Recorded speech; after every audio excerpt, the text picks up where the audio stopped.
बाद एक बार फिर से आप सभी का स्वागत है योग और स्वास्थ्य पर आधारित हमारे इस बेहद खास कार्यक्रम स्वस्थ विचार में। मैं हूं आपके साथ आपका साथी विकास। दर्शकों, स्वस्थ विचार कार्यक्रम में हम आपके लिए बहुत कुछ बेहतर लेकर आते हैं, कुछ ऐसे उपचार लेकर आते हैं जिनकी वजह से आप अपने दिनचर्या को, अपने जीवन को खुशहाल रख सकते हैं। क्योंकि अक्सर इस भागदौड़ भरी जिंदगी में, इस जीवन में हम अपने ऊपर ही ध्यान देना भूल जाते हैं। परिवर्तन तो हो रहे होते हैं, परेशानी भी हो रही होती है, लेकिन उन परेशानियों को नज़रअंदाज किया जाता है क्योंकि काम का दबाव है, समय का अभाव है। परंतु इस कार्यक्रम में जब हम आपको जागरूकता संबंधित कुछ बिंदुओं पर चर्चा करते हैं, तब ये सभी विषय सामने आते हैं कि कौन कौन सी तकलीफ़ें हमारे शरीर में हो रही हैं, कैसे उनको पहचानें, उनके लक्षणों के आधार पर किस तरीके के वो रोग हैं और फिर उनका उपचार करना क्या है। वो सारी बातें आपको इस कार्यक्रम में हम बताते हैं और साथ ही साथ आप सभी से हम अनुरोध भी करते हैं कि जब भी आप इस कार्यक्रम को देखने बैठे तो कॉपी और पेन भी साथ में ज़रूर लेकर बैठा करें। जो भी नुस्खे उपचार आपको बताए जाए उनको आप लिख ज़रूर लिया करें। तो इस कार्यक्रम में यदि आप जुड़ना चाहते हैं, आपके जहन में भी कोई सवाल है जो आपके शारीरिक कष्टों को लेकर है, तो आप हमें कॉल कर सकते हैं, गुरुजी से मार्गदर्शन प्राप्त कर सकते हैं, या इसके अलावा आप हमें व्हाट्सएप के जरिए भी मैसेज भेज सकते हैं और आपका सवाल इस कार्यक्रम में लिया जाएगा और आपको मार्गदर्शन प्राप्त होगा। तो चलिए शुरू करते हैं आज के एक मुख्य विषय पर चर्चा। गुरुजी, आज के संक में हम बात करने जा रहे हैं पुरुषों के पुरुषत्व के विषय पर। जैसे कि नपुंसकता एक ऐसा रोग है जिस पर पुरुषत्व पर एक सवालिया निशान लगता है कि गृहस्थ जीवन आगे नहीं बढ़ पाता, शरीर दिन पर दिन कमज़ोर होता जाता है, दिन पर दिन गिरावट आती जाती है और व्यक्ति के खुद के अंदर भी हीन भावना उत्पन्न होना, आत्मविश्वास में कमी होना और चिड़चिड़ापन होना, ये बहुत सारे अलग अलग चीज़ें हो जाती हैं। क्या है नपुंसकता, कैसे गृहस्थ जीवन नुकसान हो जाता है उसका, और ये क्या केवल एक किसी गलती की वजह से होता है या वास्तविक तौर पर ये बचपन में या यूं कहें अनुवांशिक हो सकता है? क्या कहते हैं आप इसको? देखिए, नपुंसकता तो बचपन की गलतियों से होती है। अच्छा, क्या ये अनुवांशिक नहीं होता? है ना। और जन्मजात कोई भी नपुंसक नहीं होता। अच्छा। लड़का जब 13 से 14 साल का होता है तो इसके अंदर वीर्य बढ़ना शुरू होता है।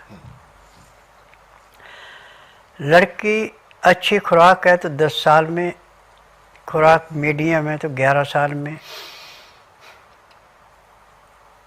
और बहुत ही घटिया खुराक है तो 12 साढ़े 12 साल की उम्र में मासिक धर्म स्टार्ट होता है। अब लड़का किसी गलत स्टेट में पड़ गया या जिनका काम है कि किसी की ज़िंदगी बर्बाद करना, उनके संपर्क में आ गया तो फिर वो गलत कई किस्म के विकार उसमें पैदा करते हैं। अब वो कच्ची उम्र में जब वीर्य नष्ट कर देगा तो उसमें नपुंसकता हो जाती है। और जो हमेशा ठंडी चीज़ों का सेवन करते हैं, तर गर्म चीज़ या गर्म चीज़ नहीं खाते, या केले की जड़ उसका रस पीते तो नपुंसकता हो जाती है। अब इसका इलाज तो पूरे संसार के अंदर कहें कि मेडिकल में या आयुर्वेद में, यूनानी में, होम्योपैथी बिल्कुल नहीं है। स्वस्थ विचार में इसका उपचार ऐसे है जैसे दूध में से मक्खी निकालना। अब इसके लिए सबसे पहले तो आपको बेल का पेड़ ढूंढना पड़ेगा, अच्छा मोटा पेड़ होना चाहिए। अब उसकी जड़ जो उत्तर दिशा को जा रही है, उसकी खुदाई करके उसके अंदर से कम आधा किलो उसकी छाल उतारनी है। छाल उतार के धो के सुखा के उसका पाउडर बना लें। और जितना पाउडर आपका ये बना उतने ही आप बेल के ताज़े पत्ते तोड़ के लाएं, उनको धो करके पीस करके चटनी सी बनाएं, वो भी उसी में मिला दें। अब इसके बाद 15-20 दाने मूंगफली के, 2 छुहारे गुठली निकाल के, 5 से 10 मनक्के बीज निकाल के पीस के चटनी बना दें इसकी। अब इसमें यदि आपको बिना मसाले का गुड़ मिल जाता है सोने पे सुहागा, गुड़ नहीं मिलता तो आप शहद ले लें, शहद मिला दें। और इसके अंदर 20 ग्राम आप बेल पका हुआ तो उसका गुद्दा मिलाएं, यदि बेल कच्चा तो उसको भून के उसके अंदर का गुद्दा निकाल के मिला दें।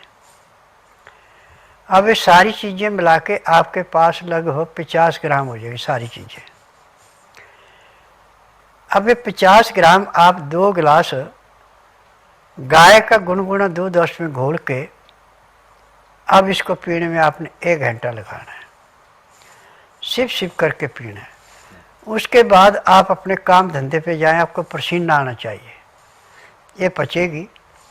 और जो आपका बीरिया बिल्कुल पानी जैसा बन चुका है वो बिल्कुल गाढ़ा होना शुरू हो जाएगा। और जब आपको भूख लगे तो उसमें चना ज़्यादा बाकी नाज कम, उसका आटा दरदरा पिसा रखा है, तो जितनी भूख है उतना आटा लेके सख्त गूंद के पानी के अंदर रख दें। और इतने में दाल सब्जी जो भी आपने बनानी है छिलके के साथ, उसमें भी सिंधा या काला नमक, काली मिर्च पीस के, हल्दी ये डालनी, कोई छौंक नहीं लगाना, कोई मटर मसाला नहीं डालना। मिट्टी का बर्तन वो पकाने के लिए तो सोने पे सुहागा, नहीं तो आप स्टील का बर्तन या पीतल का कलईदार या तांबे का लेना।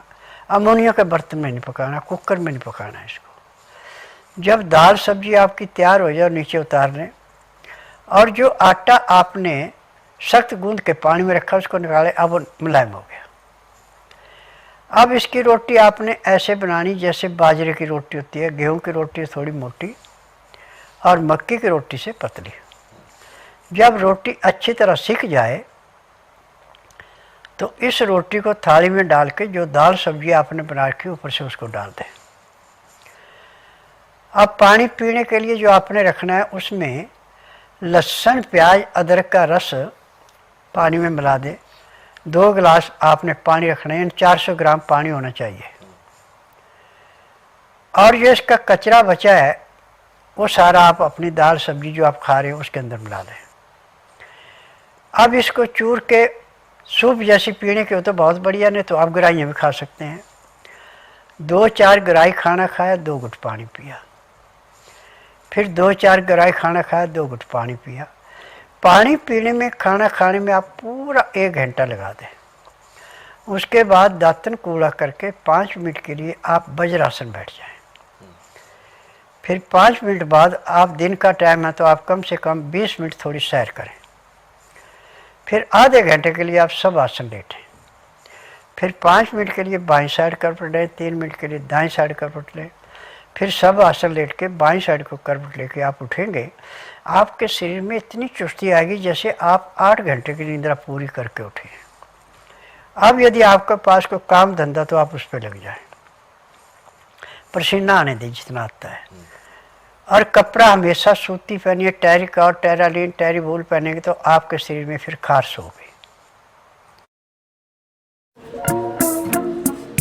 नई गाड़ी या क्रूज की सवारी, तुम नारी हो, लची टेरालिन टेरीवूल पहनेंगे तो आपके शरीर में फिर खारिश होगी, क्योंकि सूती कपड़ा पसीने को चूस लेता है, ये कपड़ा पसीने को चूसता नहीं और फिर चमड़ी को काटता है, वहाँ पे एक्जिमा सोराइसिस हो जाता है।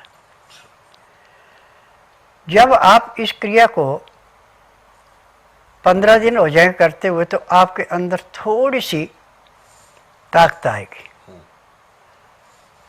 जो आपकी इंद्री बिल्कुल ढीली पड़ चुकी थी वो खड़ी होना शुरू हो जाएगी।